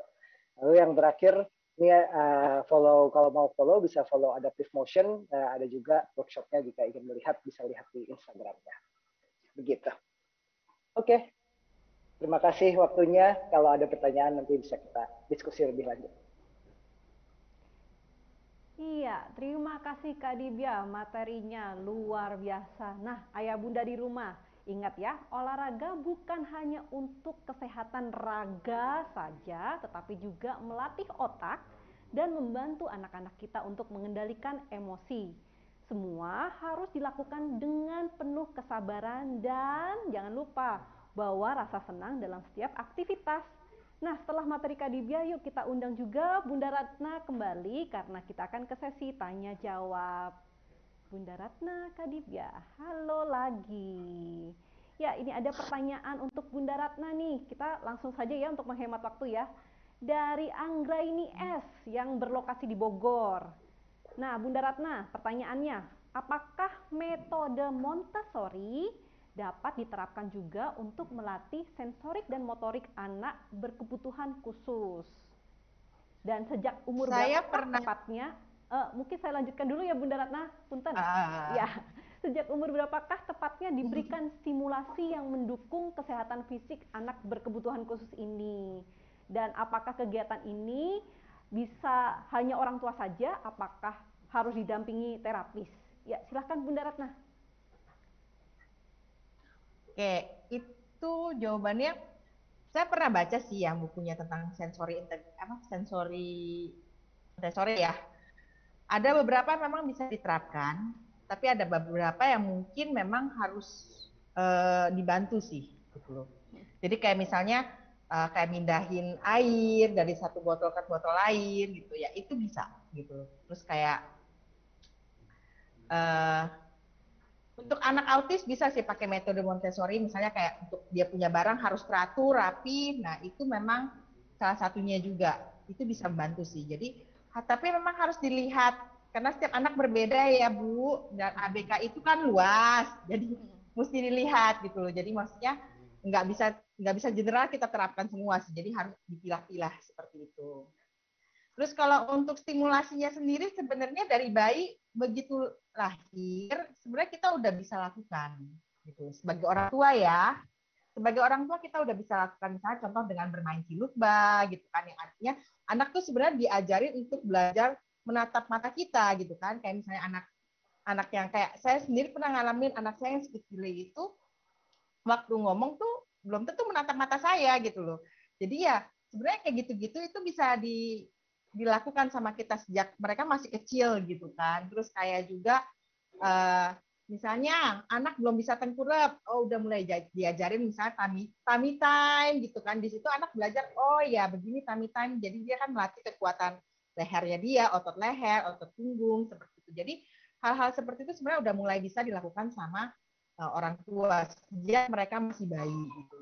Nah, biasanya kalau udah usia sejak ketahuan sama misalnya udah ketahuan nih sejak usia 1 tahun lewat nih kayaknya ada masalah nih dengan tumbuh kembangnya sekitar 2 tahunan, biasanya orang tua baru bawa kemana-mana sih biasanya 1 tahun 2 tahun lah mereka baru bawa kemana-mana gitu, udah ketahuan. Nah ini bisa dilibatkan terapis biasanya kalau udah kayak gitu. Kalau misalnya orang tuanya ngerti how to handle them gitu kan, bisa handle mereka sendiri dan merasa udah belajar banyak mau handle mereka sendiri, it's okay walaupun tanpa bantuan terapis gitu. Karena dari pengalaman saya, kadang-kadang orang tua bisa nanganin lebih baik lagi ketika mereka tahu caranya bagaimana. Terutama untuk anak-anak speech delay ya. Itu saya lihat perkembangannya luar biasa. Walaupun bukan terapis yang pegang. Mereka sendiri yang pegang. Begitu saya ajarin metodenya begini, kita ajarin caranya begini. Begitu mereka pegang sendiri, karena mereka kan 24 jam sama anaknya tuh, gitu kan. Terus mereka bisa sharing, Bu, dalam sebulan bertambah 150 kata. Kita aja sampai, itu kalau kita yang handle belum tentu akan sebegitunya gitu loh. Cuma karena mereka punya waktu lebih banyak sama anak, ya otomatis. Ketika orang tua tahu how to handle them, yes. Of course, itu akan berkembang secara optimal. Seperti itu. Terima kasih Bunda Ratna. Jadi ayah bunda sekalian, terapis bukan sebuah keharusan. Yang paling penting orang tua harus terus belajar dan terus menstimulasi anak-anak yang ada di rumah, karena kami sebagai orang tua adalah yang mendampingi mereka sehari-harinya. Ya, kita lanjut ke pertanyaan selanjutnya ya. Pertanyaan dari Firda Wafa Askia. Wah, namanya bagus sekali nih ya. Ya, Firda berasal dari Bali. Ada beberapa pertanyaan untuk Kak Dibya. Satu, bagaimana cara melatih dan merangsang motorik anak dengan kondisi ADHD? Pertanyaan kedua, lagi-lagi nih, apakah metode Montessori bisa diterapkan? Dan pertanyaan ketiga, bagaimana cara melatih daya fokus mereka yang tadinya kurang fokus dan kurang memahami instruksi, ya kan? Sehingga bisa memahami dan mendengarkan kalimat terakhir saja dari instruksi yang kita katakan. Jadi kadang-kadang anak-anak cuma ingat belakangnya aja nih, supaya tahu kesemuanya bagaimana. Silahkan Kak Dibya. Ya. Oke, aku jawab satu-satu ya. Kalau mengenai metode Montessori, kita dari nomor 2 dulu. Saya sendiri yang saya pahami dari metode Montessori itu memang pasti akan melatih sensori. Jadi bagi saya ketika melihat dari yang saya tadi sudah sampaikan mengenai berbagai macam dasar-dasar mengenai melatih sensori, oke, saya bisa melihat bahwa tentu metode Montessori pasti akan melatih sensorinya. Jadi metode apapun sama ada melatih sensori yang sudah saya sampaikan tadi, ya metode apapun itu pasti akan bermanfaat begitu. Untuk yang mungkin lebih detailnya, saya mungkin tidak terlalu paham karena saya tidak mendalami itu, tapi saya bisa melihat bahwa metode Montessori pasti akan melatih sensorinya, sensori motoriknya. Begitu. Yang pertanyaan yang pertama ya, cara melatih merangsang motorik anak-anak yang ADHD. Nah, seperti yang tadi gitu. Karena saya sendiri ADHD ya. ADHD itu kan karakteristiknya mungkin dia tidak bisa diam, hiperaktif, kesulitan dalam meregulasi yang dia terima, baik itu emosi, suara, penciuman, dan lain-lain. Jadi kadang-kadang merasa ramai gitu di kepalanya gitu. Jadi rasanya capek atau rasanya pingin marah atau kesal padahal karena dia terganggu gitu. Nah, gimana sih kita merangsang motorik, sensori motoriknya? Adalah membuat ruangannya menjadi, atau tempat dia latihan atau bermainnya itu menjadi nyaman dan aman bagi dia. Itu nomor 1. Jadi buat situasi yang menjadi aman dan nyaman, dia senang berada di lingkungan tersebut. Lalu kita rangsang motoriknya bagaimana? Dengan cara yang sudah saya sampaikan tadi, baik dengan gerakan yang lokomotorik, yaitu dari berlari, melompat, melempar, berlari, melompat, lalu meniti, merangkak seperti binatang, itu melatih motoriknya mereka. Lalu yang berhubungan dengan objek, melempar, menangkap, menendang, memukul, dan lain-lain. Itu dari segi sensori motoriknya. Nah, kalau kita ngomongin tentang melatih fokus pada anak-anak, jika kita ngomongin tentang kadang-kadang anak itu mendengarkan instruksi yang belakangan aja, kita melihat instruksinya itu dalam bentuk tingkatan. Nah, gimana sih caranya kalau aku sebagai pelatih coach gitu, pelatih kebugaran pada anak-anak, gimana melatihnya? Aku misalnya buat gerakannya bertingkat. Misalnya gerakan pertama kodok 5 kali, gerakan kedua lempar bola 6 kali, gerakan ketiga tendang bola 7 kali, misalnya kayak gitu ya. Nah, aku akan memberi yang pertama dulu, lalu berikan yang kedua, lalu berikan yang ketiga, baru kita gabungin gitu. Bisa nggak dia mengikuti semua itu tanpa terpecah gitu. Jadi melatih fokusnya bahwa kita nggak perlu menginstruksiin lagi, dia harus paham bahwa misalnya kita tulis, oke, gerakan pertama kodok, gerakan kedua lempar, gerakan ketiga tadi menendang. Jadi kita lihat apakah dia bisa mengikuti instruksinya dengan runut begitu. Kalau memang tidak bisa ya kita pecah lagi, misalnya satu gerakan dulu, lalu dua gerakan. Kalau udah terbiasa jadi 3 gerakan kayak gitu. Jadi latih dia untuk lama-lama memproses beberapa instruksi sekaligus kayak gitu. Gitu kurang lebih. Kak Divya, jadi kalau bisa disimpulkan cara merangsangnya tetap dengan gerakan yang sederhana dan lakukan secara bertahap serta bersabar ya ayah bunda sekalian ya. Lakukan secara staging nih ya. Oke, pertanyaan berikutnya dari Ibu Siti Huriah. Kali ini untuk Bunda Ratna ya. Ibu Siti Huriah dari Bekasi.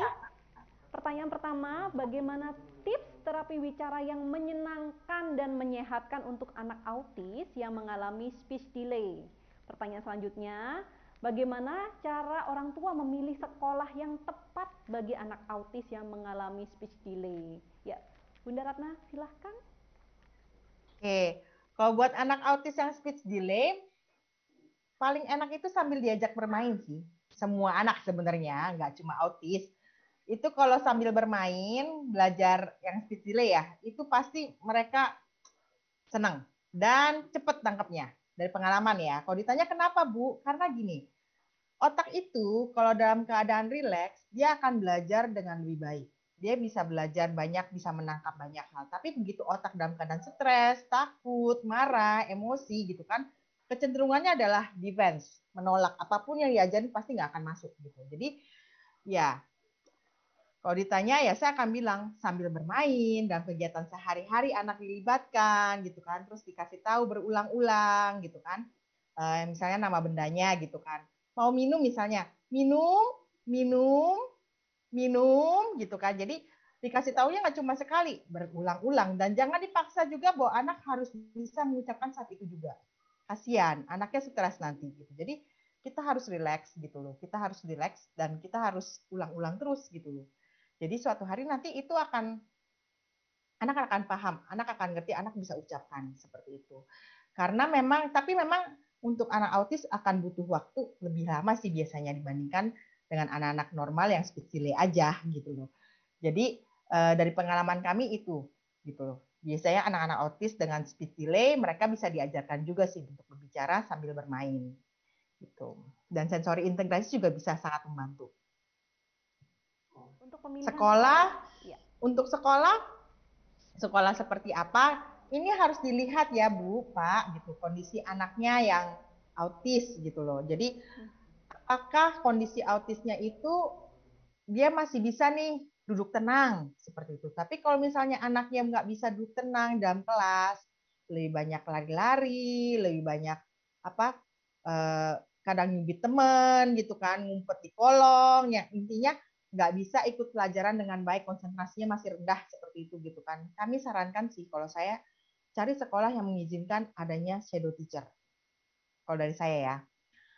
Karena ya jujur aja itu guru kelas pasti nggak bisa handle. Kasihan anaknya nanti nggak dapat apa-apa, nggak bisa belajar apa-apa juga gitu. Karena saya memang sudah lihat sendiri gitu pengalaman sebagai orang tua, pernah datang ke sebuah sekolah, terus lihat ini anaknya kenapa kok ada di sini sendirian, di ruang TU sendirian gitu, terus dikasih tahu ini anaknya autis Bu. Tapi memang dari perilaku kan udah kelihatan gitu, kita udah wah ini dan dia nggak bisa duduk diam di kelas, dia sukanya lari-lari.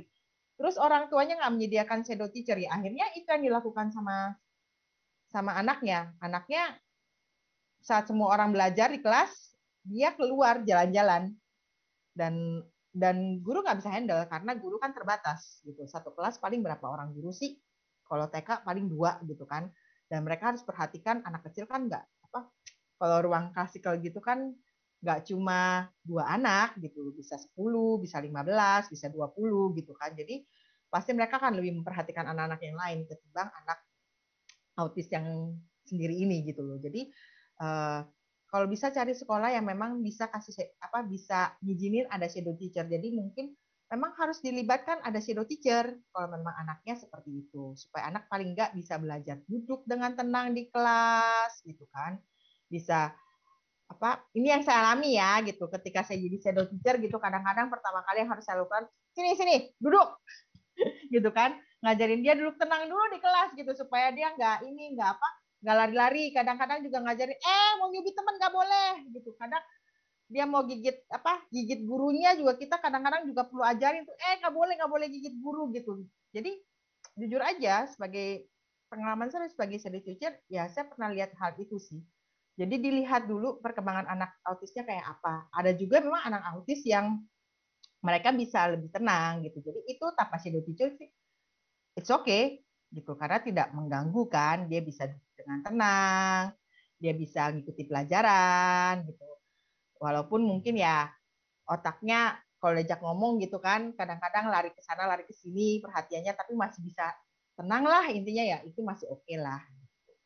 Jadi dilihat kondisi, balik lagi ke lihat kondisi anaknya. Lihat kondisi anak ya. Jadi ibu, ayah, bunda di rumah, penting kita untuk mencari sekolah yang mengerti kondisi anak kita dan mengizinkan adanya kehadiran shadow teacher atau tenaga ahli yang memang memfokuskan diri untuk melihat kegiatan anak kita di sekolah. Terima kasih bunda atas penjelasannya yang cukup jelas. Nah, sekarang untuk Kak Dibia lagi nih. Dari Leoni Patiwira yang berlokasi di Depok. Mohon izin bertanya, olahraga seperti apakah yang dapat dilakukan oleh anak autisme agar dapat melatih sensorik motoriknya, dan bicara tentang frekuensi, berapa kali sebaiknya dalam seminggu olahraga tersebut dapat dilakukan? Ya, Kak Dibia, bagaimana Kak Dibia? Oke, jadi kalau kita ngomongin tentang autisme ya, saya ada beberapa klien yang memang anak yang autisme, baik itu yang masih anak-anak maupun yang sudah dewasa. Jadi saya melatih juga di salah satu lembaga yang melatih individu-individu dewasa autistik begitu. Nah, olahraganya itu seperti apa sih?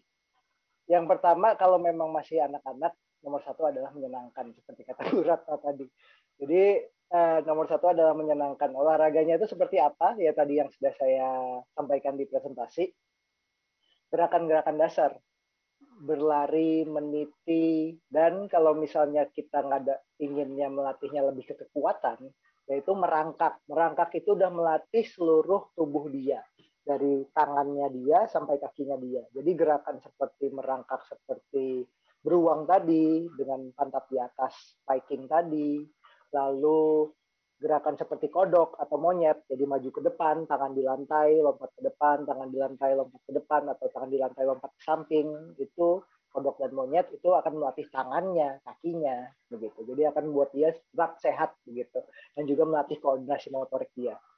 Salah satu contoh yang kalau kita ngomongin sensori motorik, yang di kelas anak individu dewasa autistik yang saya latih, ketika saya ajak untuk gerakan kodok atau monyet tadi, ada yang lompatnya tidak menaruh tangan di lantai. Jadi yang saya instruksikan, taruh tangan di lantai, lompat. Taruh tangan di lantai, lompat. Dia enggak, teman-temannya udah bener, tapi ada satu anak atau satu individu ini yang lompatnya kakinya doang, tangannya nggak ditaruh lantai. Jadi tangannya tetap ikut naik gitu. Jadi harus kita pelan-pelan, oke tangannya taruh di lantai dulu, terus baru atau kita sentuh kalau perlu, tangannya taruh lantai baru lompat, tangannya taruh lantai baru lompat.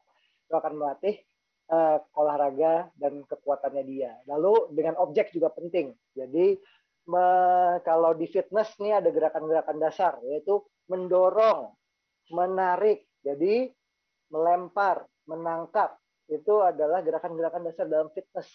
Jadi kita ingin mengajak anak autisme ini untuk bisa mendorong, misalnya mas udah gede saya pakai dumbbell, tapi kalau masih kecil pakai handuk, pakai boneka, mendorong ke atas gitu.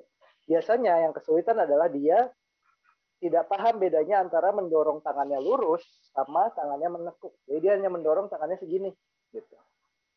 Jadi coba tangannya lurus lagi, atau perlu saya taruh tangan saya di atas supaya tangannya lebih lurus gitu. Karena dia tidak tahu bedanya antara tangan menekuk dan lurus ke atas kayak gitu. Jadi itu yang saya latih, mendorong, menarik, melempar, lalu dilakukan berulang-ulang supaya menjadi seperti olahraga dan tentu menyenangkan ya. Jadi ada targetnya, ada pujiannya supaya tetap menyenangkan. Lalu mengenai frekuensi bisa dilakukan. Nah, kalau memang masih kecil, kita gunakan frekuensi durasi yang mungkin nggak terlalu panjang, misalnya 15-30 menit, bisa usia dengan waktu frekuensi sekitar misalnya 2 kali seminggu, 3 kali seminggu itu cukup begitu. Yang penting teratur begitu. Yang penting teratur. Ya. Jadi yang kuncinya adalah teratur dan menyenangkan ya Kak Dibia ya. Iya. Baik, terima kasih penjelasannya. Sekarang kembali lagi nih ke Bunda Ratna nih. Ada pertanyaan dari Imam Fatur dari Tasikmalaya. Apakah ada perbedaan antara stimulasi sensorik motorik yang dilakukan anak berkebutuhan khusus bersama caregiver dengan terapi yang dilakukan bersama dengan terapis? Apakah ada perbedaan? Ya, silakan Bunda. Caregiver itu. Kalau ditanyain apakah ada perbedaan, pastinya ada. Karena biasanya kalau caregiver gitu kan, kayak kalau kita di rumah, otomatis kan alatnya sederhana ya, gitu kan.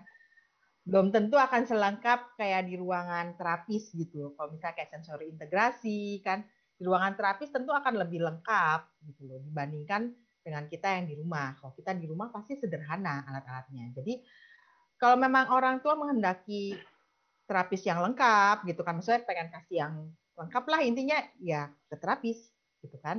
Tapi kalau orang tua ternyata memang punya kesulitan dengan masalah itu gitu kan, maksudnya aksesnya susah seperti kalau saya kan ngajar kadang-kadang orang tuanya kan dari pedalaman Papua gitu kan ya. Di sana kan belum tentu ada rumah sakit, belum tentu ada klinik gitu kan. Jadi ya pakai alat-alat yang ada di rumah gitu kan, karena memang kondisi lingkungan, keterbatasan seperti itu gitu kan. Tapi kalau orang tuanya ada tinggal di Jakarta dan juga dia bekerja, ya dia mau pakai terapi silakan, cuma tetap kita ajarin sih how to handle di rumah gitu loh. Karena kan tetap intinya terapis itu seperti yang tadi sempat disampaikan juga, terapis itu intinya kita itu lebih ke arah membantu sih gitu loh. Tapi sebenarnya tetap tokoh utamanya harusnya tetap orang tua yang bisa handle mereka. Karena ini yang akan jadi bikin anaknya bisa berkembang secara maksimal sih ketika orang tua tahu cara handle mereka. Bahkan saya ingat saya pernah ikut seminar juga seorang dokter, dia bilang kalau anak autis belajar di tempat terapi itu sebenarnya apa yang dipelajari di tempat terapi itu juga harus dibawa ke rumah supaya dia bisa berkembang dengan maksimal, karena memang perlu generalisasi gitu kan.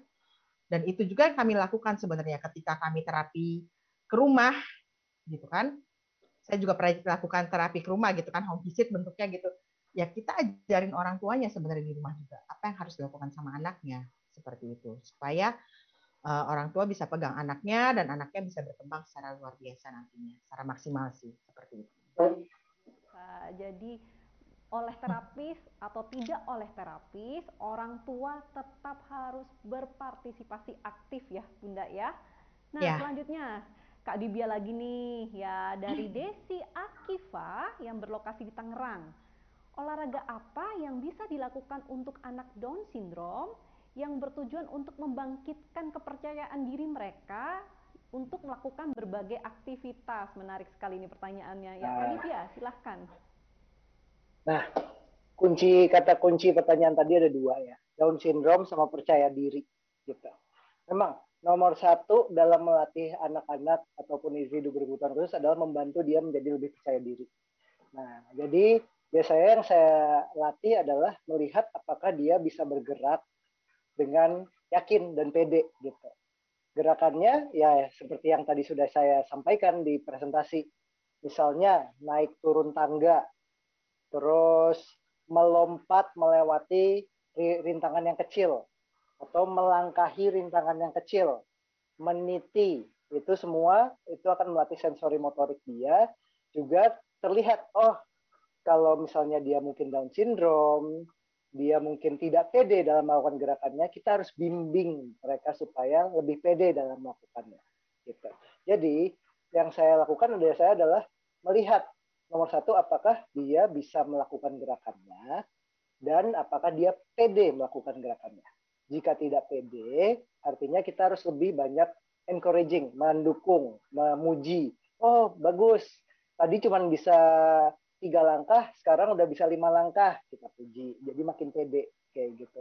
Gerakan-gerakannya, gerakan sederhana. Jadi misalnya berjalan, meniti, melewati halang rintang, naik turun, terus melompat, melempar, menangkap.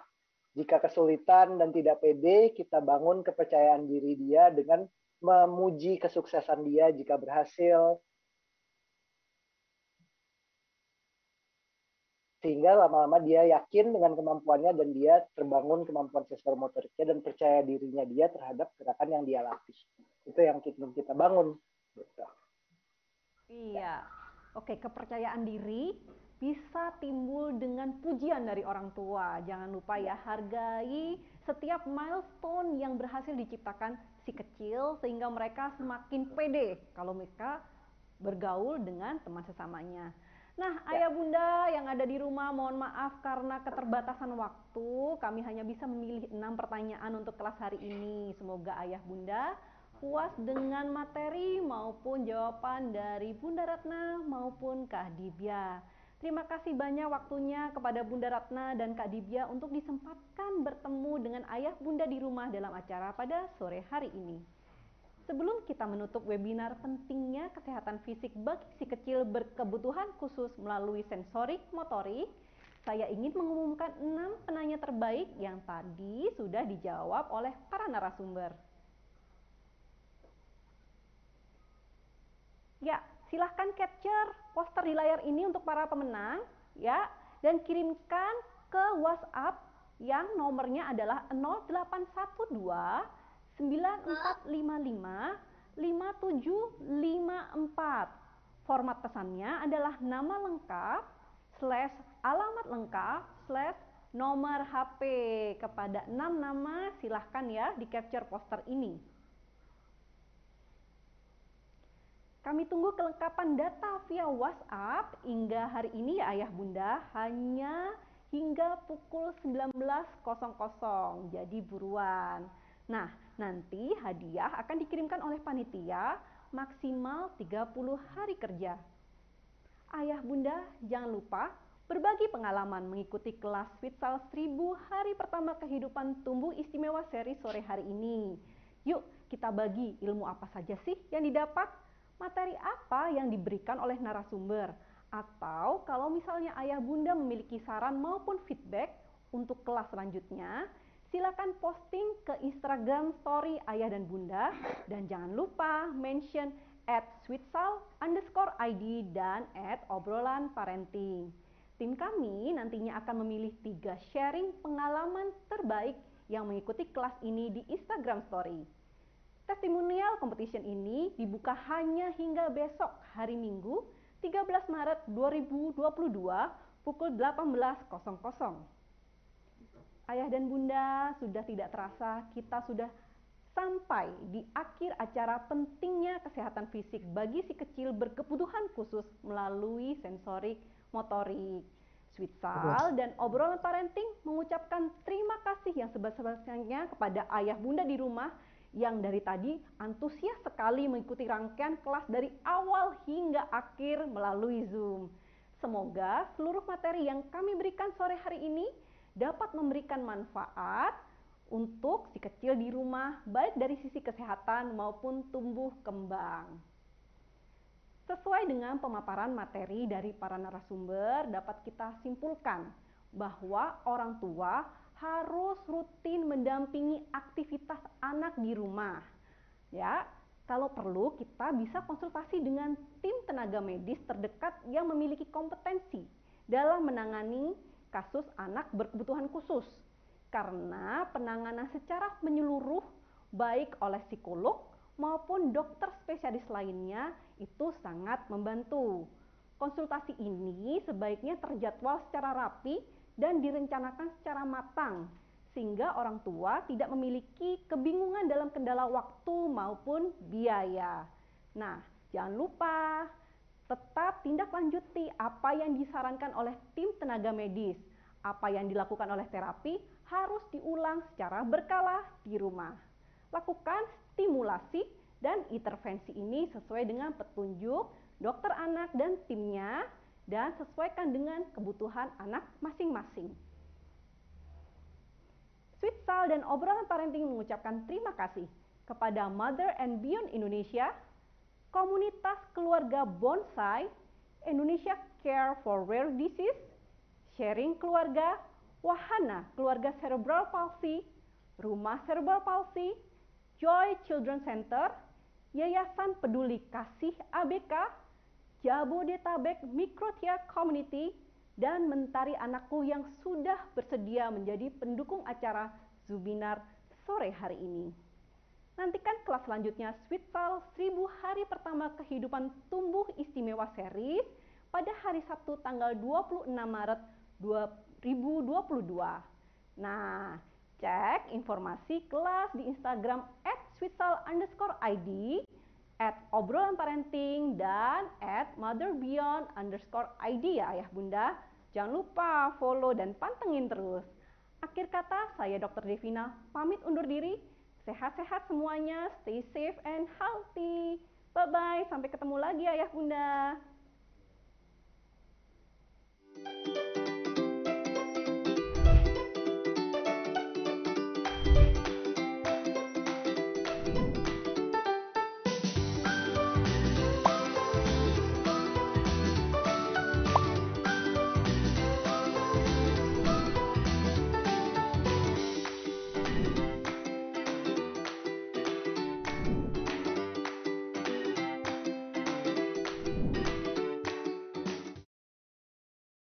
Di situasi seperti ini, yakin si kecil tetap terlindungi setelah beraktivitas? Baru, Switsal Hair and Body Antibakterial. Formulanya lembut melindungi hingga 99,9% dari kuman. Switsal, terpercaya lindungi si kecil. Ayah pasti lupa, setiap habis mandi atau ganti popok, pakai Switsal diaper cream dulu ya. Mencegah iritasi ringan yang disebabkan oleh popok. Si kecil jadi bebas aktif sepanjang hari. Di situasi tak menentu ini, biarkan ia tetap bereksplorasi. Karena ada Switsal Baby Wipes yang selalu siap melindungi kulit lembut si kecil dari kuman dan bakteri. Ibu tak khawatir lagi. Menanti kehadiran buah hati. Selamat datang di Obrolan Parenting. Apa sih obrolan parenting itu? Obrolan Parenting adalah wadah tempatnya berbagi dan menambah wawasan tentang ilmu parenting, keluarga, dan dunia anak. Dilatar belakangi oleh beberapa permasalahan yang terjadi di dalam kehidupan berkeluarga dan dalam pengasuhan anak. Kami berharap obrolan parenting bisa menjadi suatu gerakan dan wadah yang dapat mendampingi para orang tua dalam membina keluarga yang harmonis. Obrolan Parenting memiliki kelas online berbasis website dan live streaming yang diadakan setiap 2 minggu sekali.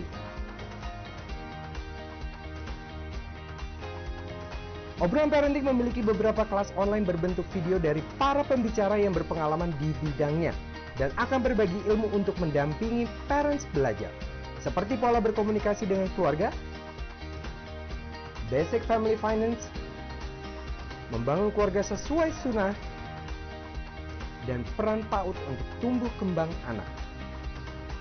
Di live stream event, Obrolan Parenting menghadirkan pembicara yang memiliki pengalaman di bidangnya untuk mendampingi parents semua belajar dan menambah ilmu tentang dunia keluarga dan anak.